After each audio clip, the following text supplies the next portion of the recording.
How's it going, everyone? Welcome back to my kitchen. Today, me and my team wanted to share the results of our February tournament, which featured the supporter Tyme as the main gimmick. This card says that you can state the name of a Pokemon and put it face down. Your opponent then guesses the HP value, and if they were right, they draw 4 cards. If they were wrong, you draw 4 cards. We ran this one a little bit differently than the first one. This time we chose not to stream it, and not to reveal any deck lists ahead of time, and even ban contestants from watching each other's games so that there could be no studying each other's decks, because there was a lot of trickery going on in these lists. So I brought on 2 members of my squad, TK and Shifu Stew, to help me review the footage and show off some of the wild, spicy lists people came up with. Here's how it went. Alrighty, we are recording again. Take 2 of our February tourney review. First time around, I had recorded the entire thing, or so I thought, and then come to find out at the very end, I hit the spacebar and stopped the recording after the first match. So, it's been about a week. We're trying again. I don't really remember what all was said, so this is going to be like a fresh new experience. Happy to be here, Chef. Yeah, welcome, Stu. Happy to see you. If you want to go ahead and plug your channel now, we can go ahead and get that out of the way. Hey, hop on over to Shifu Stew.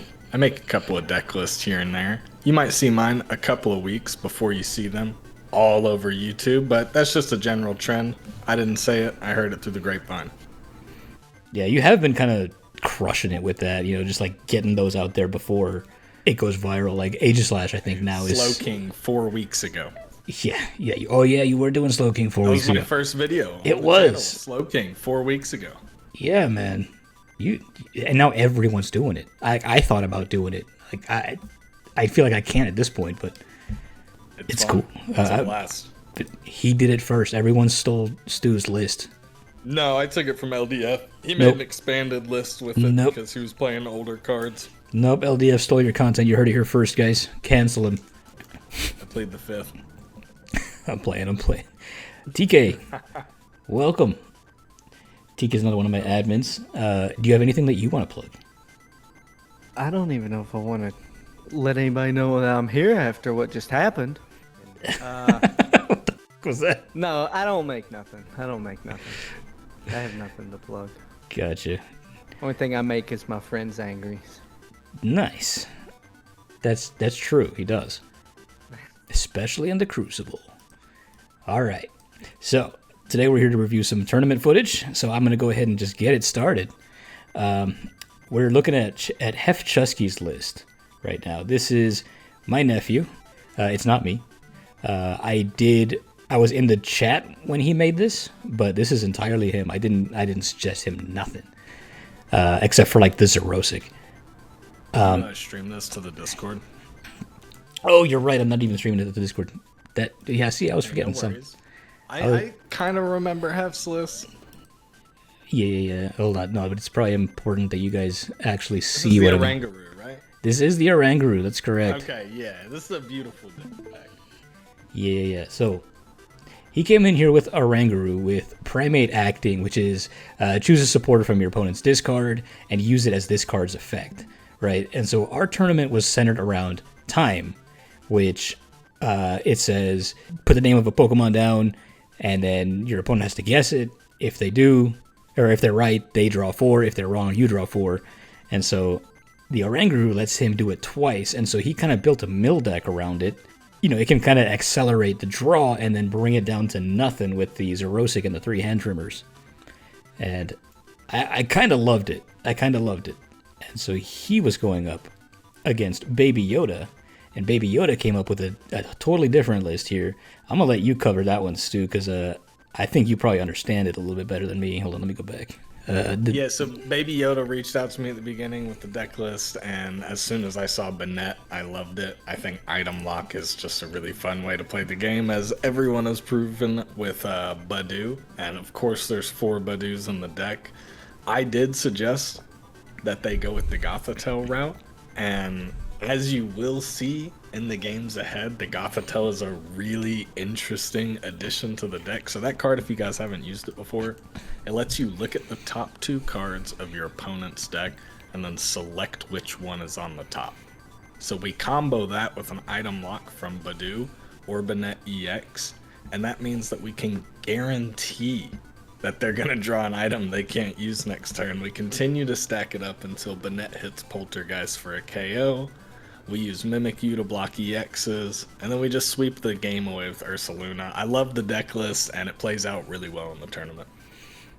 Yeah, so this is their match, and I think it's totally unfortunate right off the bat that Hefchusky's deck depends on an item for it to work. And he's going up against some super duper crazy item lock that I've never even seen before. Yeah, the Gothitelle is maniacal when paired with anything that can item lock. It's very impressive. Yeah, so right off the bat, Hefchusky has a bad start, starting with Pidgeot V, which he can't pull because he needs an energy to remove it because, you know, you can't use your switches or nothing.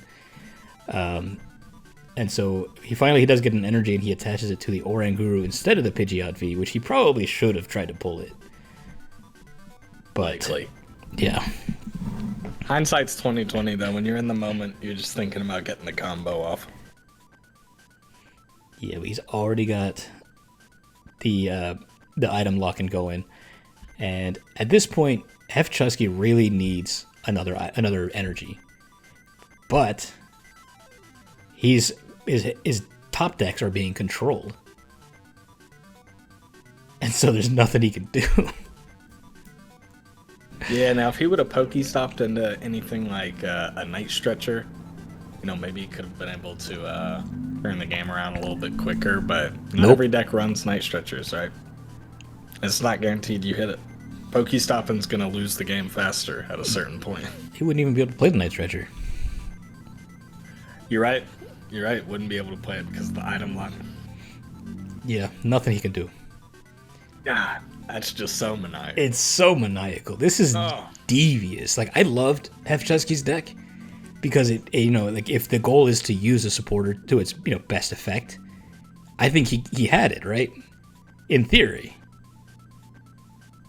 But without the ability to use his items, and the fact that he's not an attacking deck against this. He pulled the Void? Yeah, he pulled the Void. Did we ever find out what the Void was? I think he said it. I think he said it was a switch card. Is it a Bennett, maybe? No, I don't know. This is so unfortunate. He finally managed to pull his Pidgeot V. He probably should have removed it by this point, right? He should have taken it off. But man, puts that energy search back on top. It's devious, man. It's so gnarly. He's teasing him with it too. The energy surge. He's like, I know what you need. I know what you want. Can't have it. Wait, did he promote the Pidgeot V? Why did he do that? Maybe out of acceptance. Maybe after so many of your top decks are decided for you, you just give up. See, this kind of match makes me want to consider switching to a best of 3 format, because that start for Hefchusky was so unfortunate. Yeah, you hate to open up with the Pidgeot. Yeah, no. Because I think it can be pulled from the bench, but not from the active, I think, right? Yeah, absolutely. It cannot leave the active, and that is the best place to get it. If you're going against it, that is. Terrible.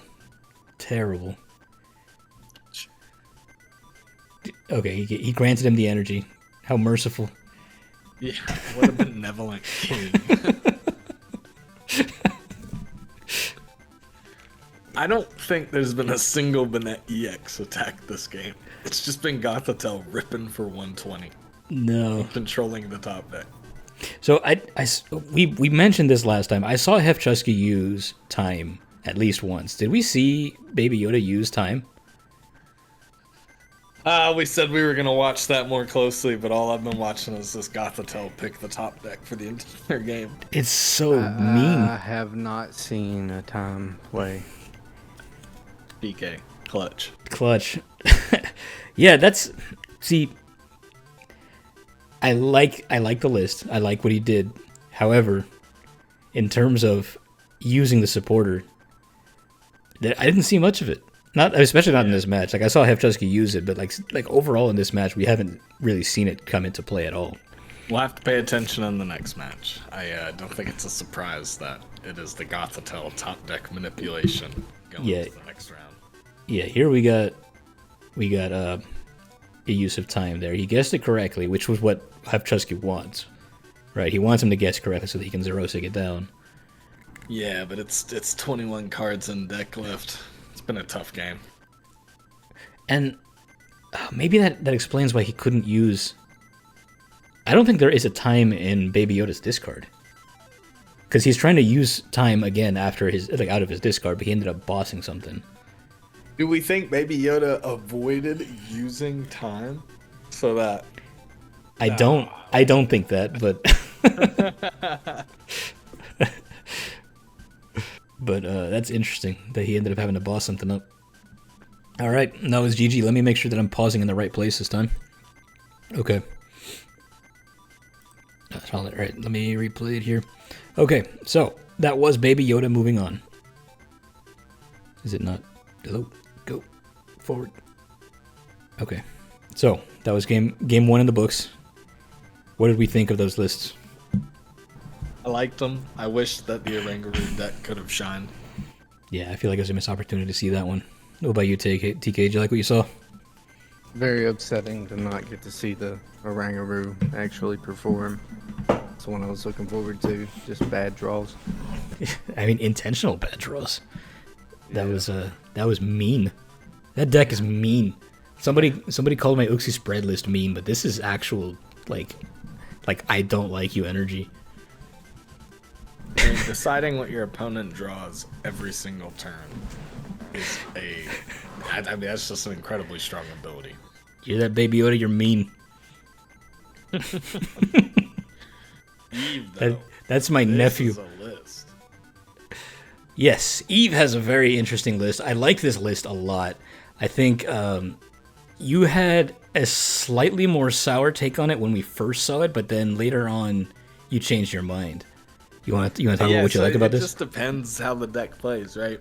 I mean, it's a Tyme tournament, and you gotta give them credit for using Charizard EX and Pidgeot, because you can guarantee that your opponent guesses it right if you want them to. So there is a mind game there, I respect it. But when it's Charizard EX just winning games, it's like, okay, is this a Charizard deck? What is the whole Gengar line in there for? And without spoilers, the Gengar line's in there for a good reason. So I'm just going to zip my mouth this time around, accept that Eve knows exactly what they're doing with deck building, just and take the L. I appreciate what happened here. Yeah, just taking the L on that one. TK, you got anything to say about this one? No, not really. It's just Charizard. Charizard turns me off.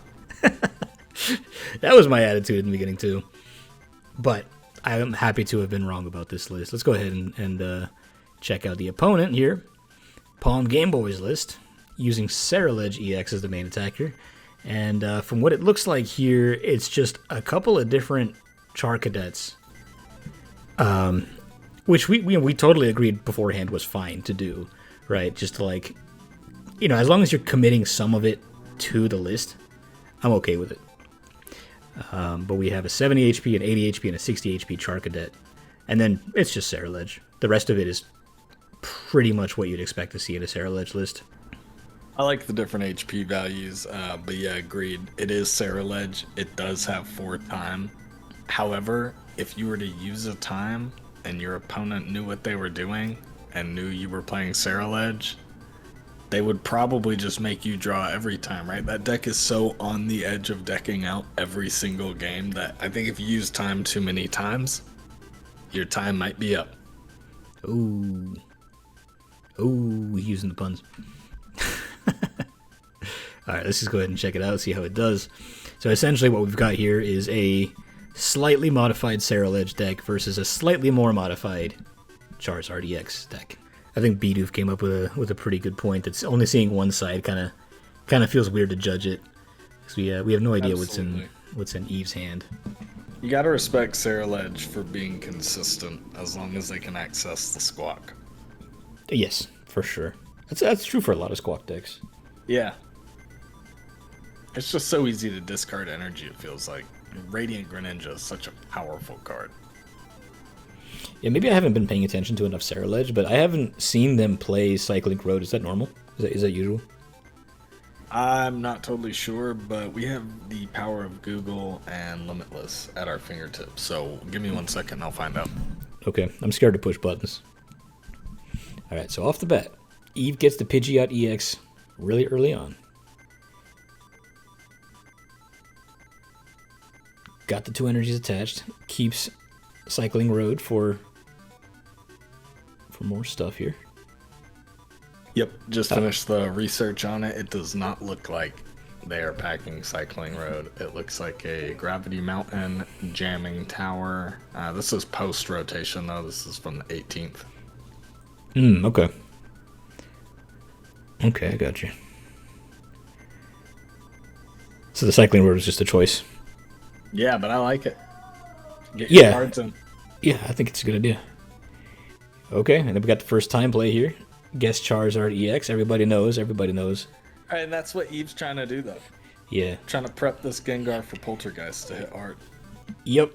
So it looks like what the strategy was here. I'm not sure if we mentioned it in the other part. Poltergeist is 50 damage per supporter in your hand, and so it's what it appears to be here is that you're using Tyme to get more cards in the hand. More cards means more chances of trainers in there. So you can definitely do a lot with that. Yeah, it's the same attack as the Bennett EX, but instead of 60 damage per, it is 50. And I believe it costs 2 psychic or 1. I think it's 2 psychic. And then Bennett is psychic and colorless. So slightly, I mean, that's a lot harder to pull off than Bennett. Man, Pidgeot EX is just so dominating of a search engine. It's too good. You just can have any card you want every turn.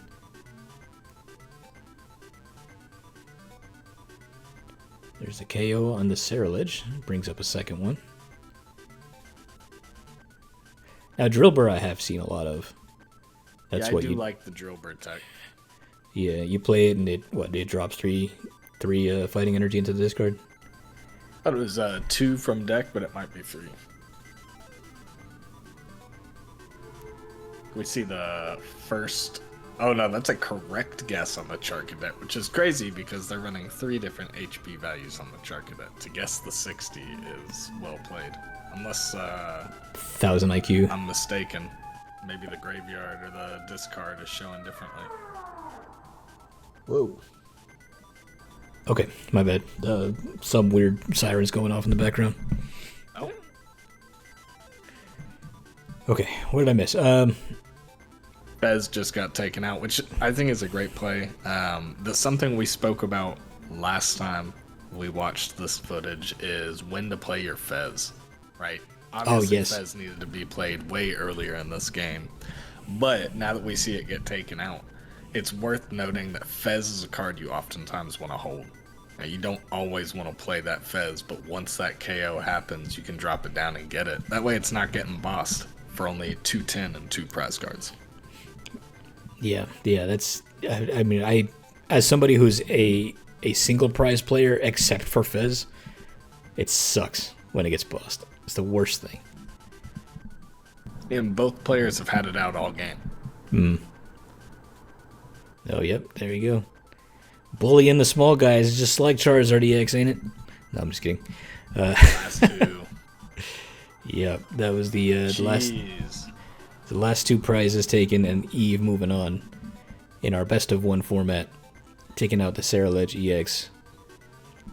All right, so now we are gonna spectate over the most exciting matchup of the night. You want to talk about what we got going on here? Yeah, so we've got a Comfey dual draw engine. You want to make both players draw 3 cards. You already know both players are playing 4 times. I really like the concept of this deck. It's basically like if you're gonna light it on fire, I'm gonna pour gas on it, right? So I like what Cheese is doing here. Cheese also was a sub, so he just came in last minute, whipped a deck up with Tyme, tried to put a lot of stuff together and make it happen. I like what they did. I love the single Durant EX because who is going to guess 190 HP? Not me. So if you need that +4, I think Tyme is great with Durant. I liked it too. And yeah, extra shout out to Cheese for the second time now he's acting as a sub, creating a list in like 15 minutes, less than 15 minutes. I want to say it's like no more than 10. He came up with this list, same as last time. Yeah, same as last time, and he just comes in here. He would be great for our creators tournament format. He would. Yeah, he would do well. But he had a pretty cool concept here. It's like half mill, half stall, right? It's not complete stall. Not like this next one. I'm not even going to explain what this is. You're the one who approved it. Hypothetically, it makes sense to play Snorlax with Tyme because everybody knows Snorlax, so you're baiting them to do it right. Now, you know it's 70 and 70 for the Clef Gimmick. And then ideally you know both Pidgeot and Ogerpon are 210. You should know every single card in this deck. So I like the idea of making them choose between giving you the 4 or losing 4 off of their deck. And however, when both of you have Pidgeot V and Forest Sealstone, it is an interesting game, to say the least. Yep. So whereas all the other matches in this video are at 300%, this one's at 500% speed. Which I almost have to put it up to 1,000 so that we can properly see a game flow here. Because, God, this one was laggy. On top of being freaking Snorlax stall. And I felt terrible because our last contestant, who we're not going to get to see in round 1, Ziv, was waiting in the lobby for about 45 minutes while the first 2 games ended pretty quickly. And then this game went on for God knows how long. And Ziv was just in there. 45 minutes. Yeah, it was a while. And I felt bad going in there. I was just like, hey, man, they're playing stall. I'm sorry to keep you waiting, man. I feel terrible. I was like, no, man, it's fine. But this was certainly one of the matches of all time. Yeah, this match was something. There's a lot of salt. I think everything's friendly at the end of the day, right? Like we all know this is a friendly tournament in a Discord. One of our favorite creators. We're all having fun, but there was definitely some salt in the voice chat for this game, and I get it, right? When you're in this kind of situation, it's like, all right, your turn. All right, your turn. And as we will see, it gets down to quite literally the same 1 card draw every single turn. It's just classic stall, right? It becomes time management, and whoever has less time is going to lose that game. We do see a couple of really funny plays that you'll get to see in a second here. Yeah, there you go. 0-6 Machinations. Choose 15 cards to discard. I kind of love the insult to injury of having to select each one that you're gonna get rid of instead of the 3 you want to keep.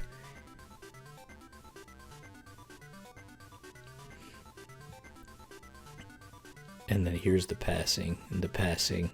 Opponent's turn. Your turn. Opponent's turn. Your turn.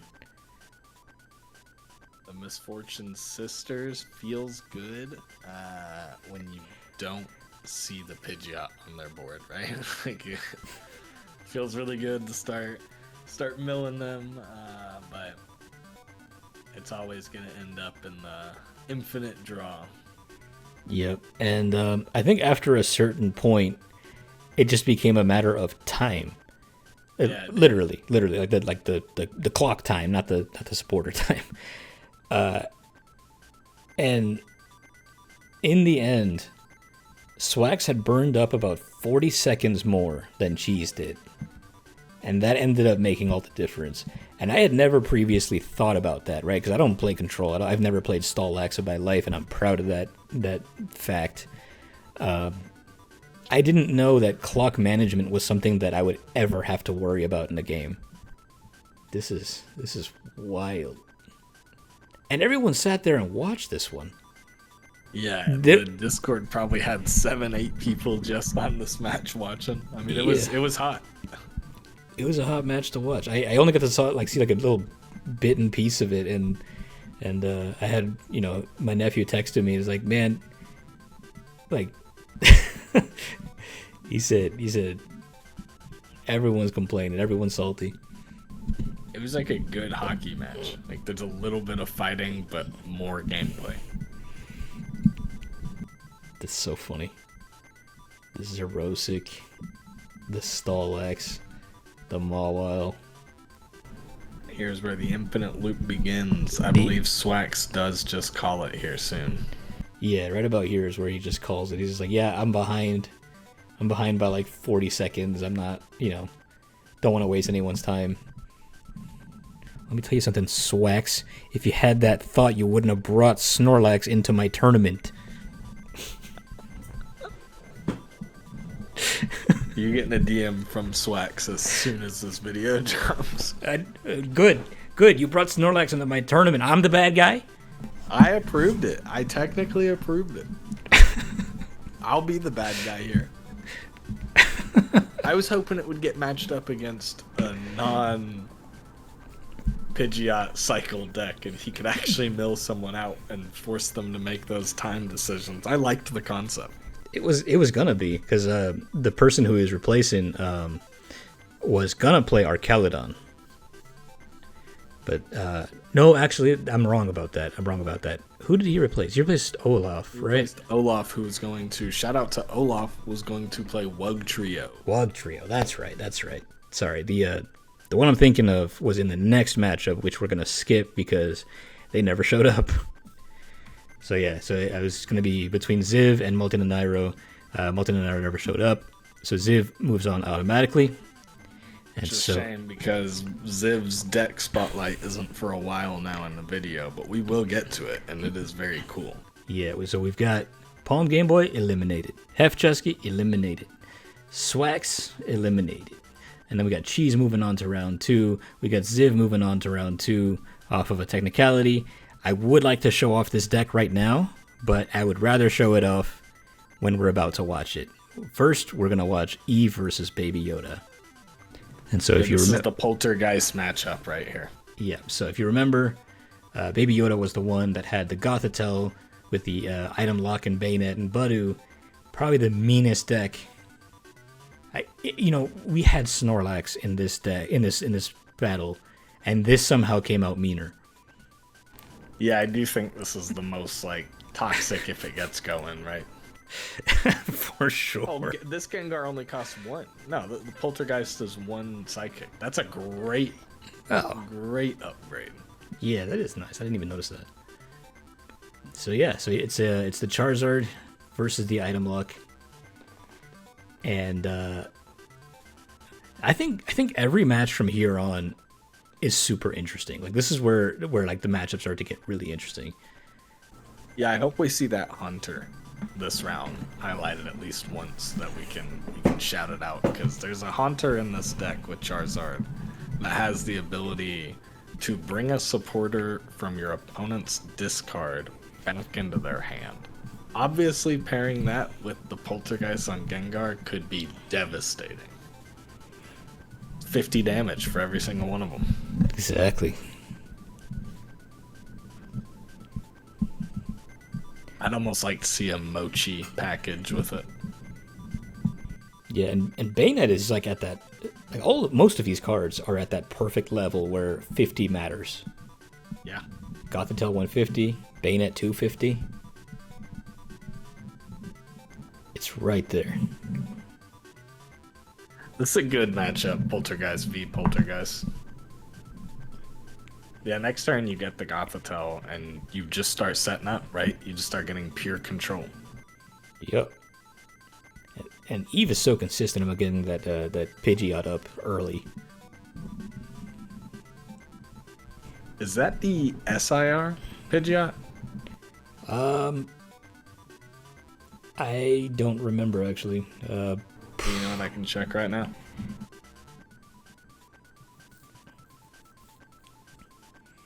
I don't know.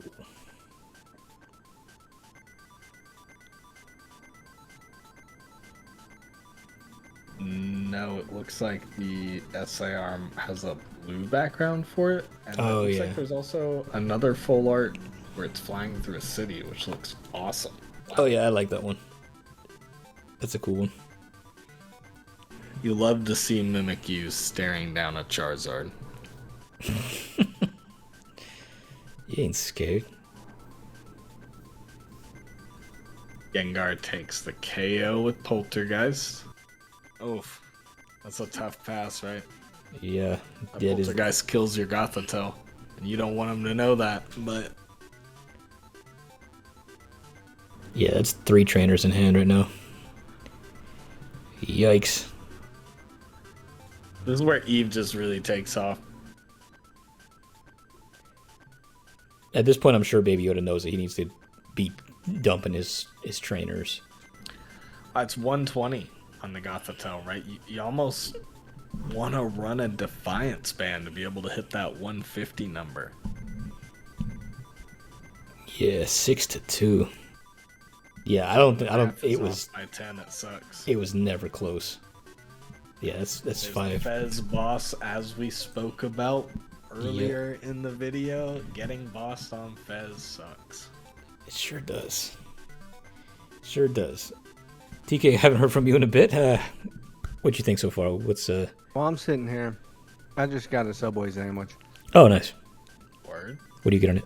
And I'm eating and enjoying this here show that I missed because I missed every bit of this. Oh yeah. Yeah, that's right. You've. I think you tuned in for the finals, right? I did. The very last match. Yeah. What a match to end it on. Match. Oh my god. It was a beautiful match. We'll get there. But so if you remember, Cheese was the one who had beaten out Snorlax Stall with kind of a similar. Let me get to Ziv in a second here. Where are we at? Why is it not going? Okay, whatever. Yeah, you remember Cheese's list. That's the comfy deck with Cheese. The comfy, yeah. And now we finally get to see Ziv's list, which is, in my opinion, we've already given out the award that this was the most interesting list.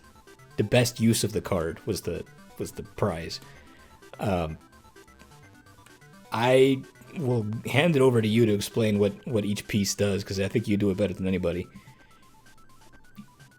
The Chandelure is explosive, right? So Alluring Light is a crazy ability to have in a deck with Tyme and Chandelure's attack Mind Ruler. To break it down, for every Chandelure on your board, you and your opponent each draw 1 card per activation. It is not a once per turn. You can do it 4 times if you have 4. Utilizing Tyme, you want to make your opponent draw cards, and if they don't do that, then they just give you your set pieces for drawing them. And for 1 fire energy, Chandelure does 30 damage times the amount of cards in your opponent's hand. Since we have fire energy, of course we're running Radzard. Budu's in there to slow the early game down. Cleffa's in there in case items aren't an issue for your opponent and you want a turbo draw. There's a ton of stuff in this deck that really works, and it's blinged out. It is a really blinged up deck. You gotta appreciate that. Oh, for sure. Yeah, look at all those full arts. You look at it first glance, you'd be like, that's a lot of one-ofs, and no, it's just 3 different Ionos. It's absolutely 2 different kinds of rare candy. I think you did point that out last time. You're like, look at all the one-ofs, and no, they're not. Yeah, you gotta run the 4 candies, right? I mean, it's a stage 2 deck. That's just par for the course, and yeah, it is a 1/1 bi-barrel line, but you have so much draw in the deck anyway. If you prize one of those bi-barrel cards, it's fine. Your game plan is not foiled.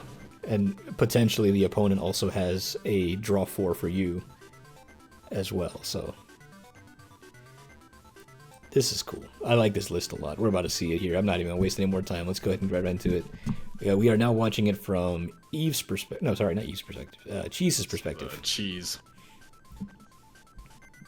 And Ziv is a very quiet dude. Like he didn't really say nothing until after the tournament. Yeah, And no, it was a sleeper. Cheese He is a submitted his deck immediately, though. Like 10 minutes after the tournament got announced, the deck was in our inboxes.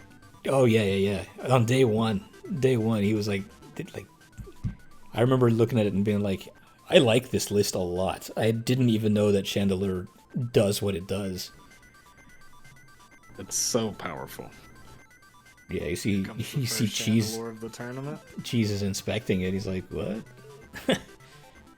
Plays the Evo down, but still attacks. That's just some hater stuff right there. I say, I don't need this. Yeah, you're probably looking at neutralization zone if you're Cheese right now and thinking, why do I have this card in my deck? Of course people weren't going to play EXs, but you could have played against an all EX deck and been the happiest person in the world for it. So it's the trade-off of the zone. Yeah, neutralization zone really didn't do anything for him in this one. I'm actually happy to see that a lot of people did play Sickle Prizers. It definitely makes the tournament more fun. I think for the creator tournament, we're seeing lots of single prize options get put in the list. Yeah, I saw that Gothitelle in there twice, and I'm putting it on the wheel twice. If there's a Gothitelle round, that's gonna be horrendous. Control Players Unite was talking to me about that card. He loves it. Oh, I'm sure he loves that card. He does.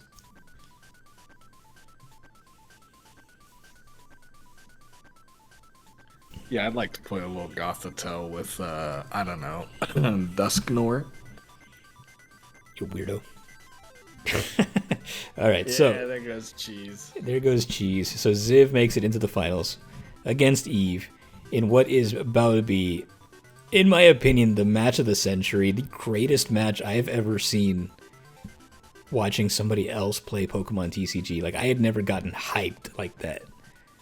There's so many plays that you gotta catch and say, wow, that is a great play. Yeah, and we'll go through it. So if you remember, one more time, Eve's list is the Charizard with the Gengar support with Poltergeist. You want to have as many trainers in the opponent's hand as possible to do as much damage as you can. Going up against Ziv, who's running the Chandelure with the Alluring Light, lets you draw, both players draw a card, and then Mind Ruler is 30 damage per card. And what can I say about this match, though? I mean, starting strong on Eve's side. Ghastly, Double Pidgey, Charmander, Rotom. Eve That's always a hell of a has... board. Eve had strong starts in every match. I think it's an equally strong start for Ziv. Double Litwick.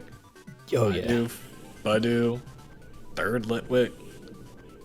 Very good start there for both of them. Yeah, Love both to see players it. went up 5.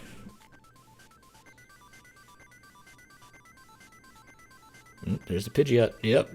Yeah, turn. with the rare candy every The turn 2 single- Pidgeot consistently. Eve, if you're watching this right now, well done, you son of a gun. Play the lottery.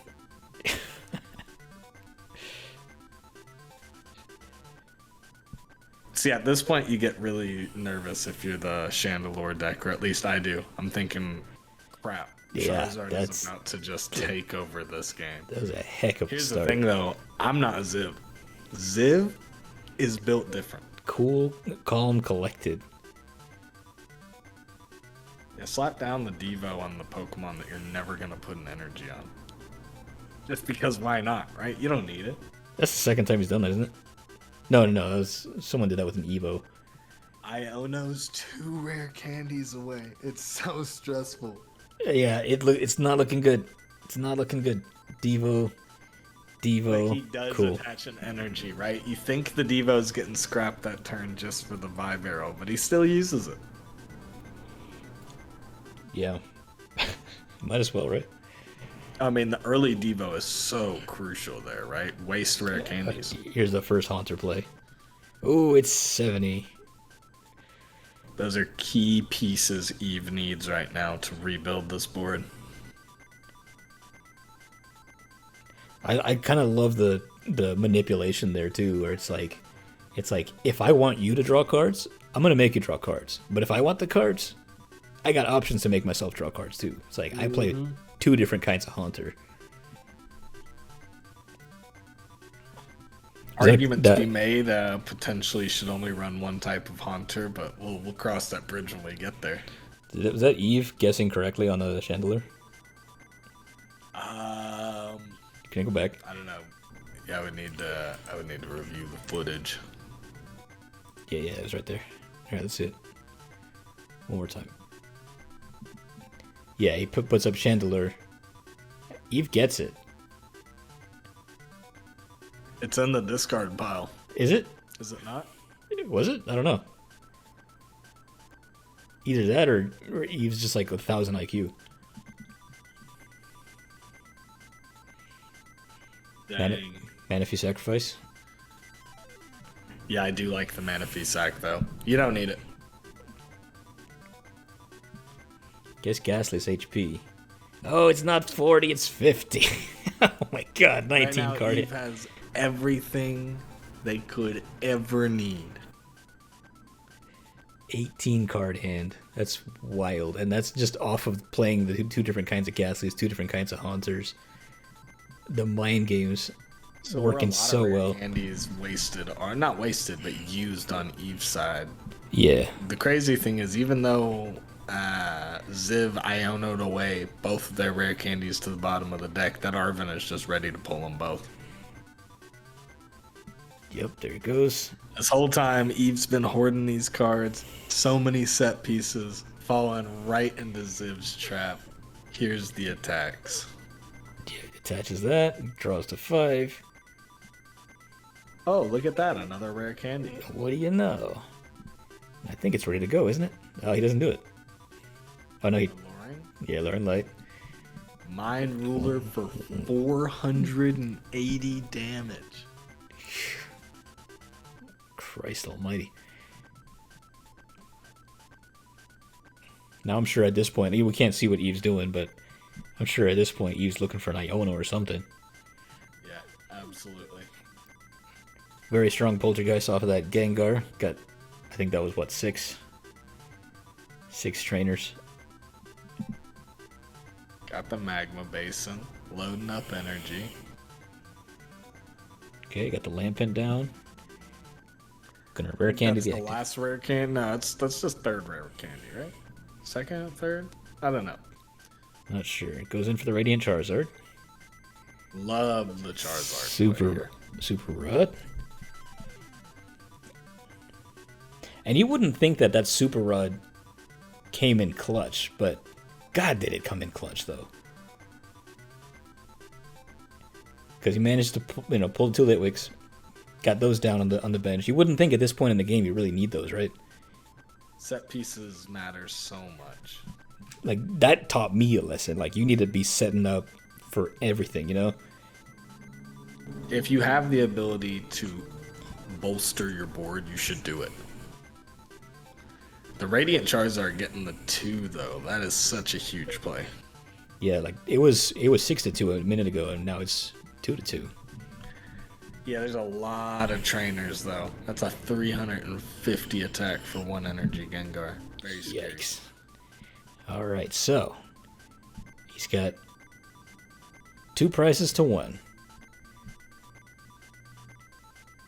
Gonna Ultra Ball. We're gonna start dropping our trainer cards, because at this point you understand, right? It's like this Gengar only needs 3 trainers in my hand to kill me.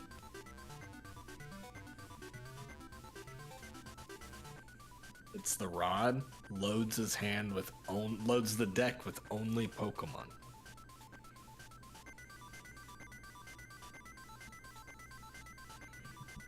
And then the Iono.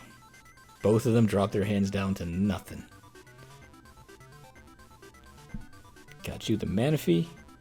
Got you the Magma Basin. Gonna go with an Alluring Light. The light. Pops another light.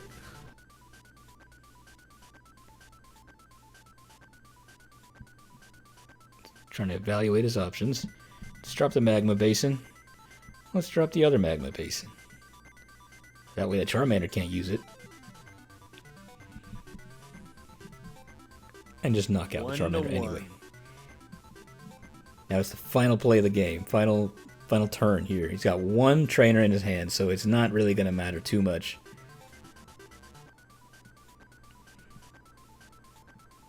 Okay, we got the Arven. What does it get? The rare candy, hopefully. Ultra Ball.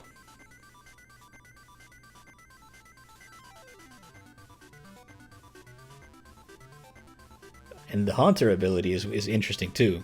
Do you remember what that does?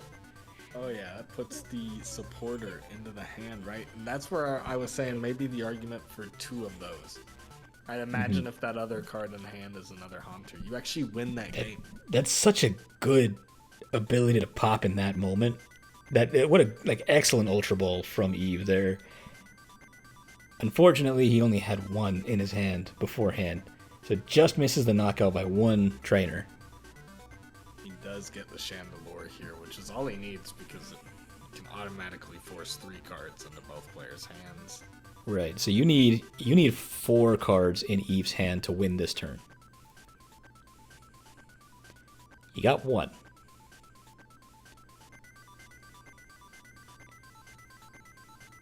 Okay. There you go, 1 Alluring Light. Chandelure into the candy. Chandelure into the candy, and now Eve's got 2 cards in hand. Unbelievable to have all 4 Chandelures 3 this deep into the game. 5 cards left in your deck. 4 stage 2 Pokemon on board. And that's a concede. What an incredible match. God, I can't stop. I'm watching this for the 3rd time now, and it's still... Yes, that's good. It's still just as good the 3rd time, dude. Both of them played so good. This is to take nothing away from Eve. Eve, crushed it on the questions, right? Like, nailed every time when she needed to. And then Ziv, with the craziest 4 Chandelure game, which is exactly what he needed to get the KO in the end. With the both of them. Like, bravo to both of you. Extra bravo to Ziv. Taking our Top Chef title. You crushed it, dude. You are the winner. The winner of the tournament, and also the winner of the most creative deck. And you piloted it like that was your bread and butter. Like, you could probably start a YouTube channel off of that build just right there, dude. I kind of want to. All right, so here's what I'm going to do. Right after this, I'm going to take his list into the ladder and try to play it for real, try to climb the ladder with that list. That's how much I love it. I think it's completely competitively viable. I don't think people online are going to know the HP values well enough to actually get Tyme right most of the time. Yeah. I'm going to take that exact list. I'm going to use Tyme and everything. It's going to be, I'll record it. I'll put up a follow-up video right after this one. I love it. Such a good list. I'm excited. Wonderful tournament. I'm excited for what's ahead, too. Many more tournaments. Yeah, man. You want to announce our next card? The Creator Tournament? No, the next card for the March tournament. Oh, the Toxicity? Yeah, the Toxicity. What's it do? Dude, the stream you had with the baby deck is ridiculous. That is the most absurd concept that led to this tournament. Every single 0 attack cost, 30 HP, 0 retreat. Hypothetically sounds good. Your utility is crazy with that deck. It's so funny. I also gotta give credit to TK because he we came up with that together. Oh, TK, you were cooking that behind the scenes? That's really what I do at about 2 a.m. That's about what we do. Yeah, because The secret chef. we were discussing which ones we wanted, right? Because somebody had sent in a couple of suggestions. We were kind of going through the suggestions, and I was like, I really like that one. I'm really leaning towards that one. And then, TK is one who pointed out that, it's 400 credits a piece. And I'm like, that's a lot. But we started cooking with it. We started making the baby box. We ended up calling it baby box. And, God, it's so silly. It's so stupid. But I love it. And if you play in the tournament, I think you should bring that one, TK. Well, that's why I asked early. Because I'm always at work, so I never have time to make one. And I had time, so I figured I'd ask if we knew. And that's what we came up with. Yeah, so that Toxtricity with Loud Mix, that will be our contender for this tournament in March. Haven't decided on a date for it yet. Probably later in the month, but I will make that announcement on March 1st, I should say. But congratulations to Ziv. You were awesome. And I appreciate both of y'all joining me today, because I could have, had my boring self narrate over this stuff, but, having it as a discussion, because I know you were every bit as excited as I was about Ziv's list, and I don't think I could do it justice if I'm just gushing about it myself. No, yeah, this is a pleasure to do co-hosting. This is great. It's so great we did it twice. It was so great we did it. Yeah, that's. I just wanted to see you guys again. What did Magikarp say? No, man, you can just call me anytime. Yeah. That's gonna be my. I don't want that to be my thing. I don't want to mess up again like that. All right, gents. This has been a pleasure. Appreciate the invite. Yeah, man. Thanks for doing this with us. Anything you want to plug last minute before you go? Creator tournament. Be there, be square. Absolutely. Agreed. All right, guys. Thanks for watching. I will catch you all next time.